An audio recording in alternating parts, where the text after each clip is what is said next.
لبنان میں اسرائیلی حملے اور جھڑپیں جاری ہیں۔ لبنان میں اسرائیلی حملوں اور حزب اللہ کے ساتھ جھڑپوں کا سلسلہ جاری ہے۔ حزب اللہ نے اسرائیلی فوجی اہداف پر ڈرون حملوں کی ویڈیوز بھی جاری کی ہیں۔ اقوام متحدہ کے پناہ گزینوں سے متعلق ادارے کے مطابق جنگ بندی کے باوجود اب تک 380 سے زائد لبنانی جاں بحق ہو چکے ہیں، جبکہ ابتدائی دنوں میں سینکڑوں رہائشی یونٹس تباہ ہوئے۔ ترکی کی بیلسٹک میزائل ٹیکنالوجی کی نمائش۔ ترکی نے اپنے پہلے بین برعظمی بیلسٹک میزائل کی نمائش استنبول میں دفاعی نمائش کے دوران کی۔ ترک وزارت دفاع کے مطابق یہ میزائل تقریباً 6000 کلومیٹر تک ہدف کو نشانہ بنانے کی صلاحیت رکھتا ہے اور جدید دفاعی ٹیکنالوجی کا مظہر ہے۔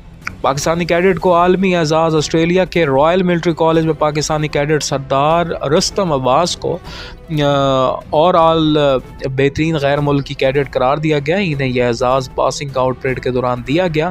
وہ یہ اعزاز حاصل کرنے والے 14ویں پاکستانی کیڈٹ بن گیا۔ پاکستان اور زمبابوے ویمنز کرکٹ میچ آج۔ پاکستان اور زمبابوے کے ویمنز کرکٹ ٹیموں کے درمیان دوسرا ون ڈے انٹرنیشنل میچ آج کراچی میں کھیلا جائے گا۔ سیریز کے تمام میچز براہ راست مختلف سپورٹس چینلز اور ڈیجیٹل پلیٹ فارمز پر نشر کیے جا رہے ہیں۔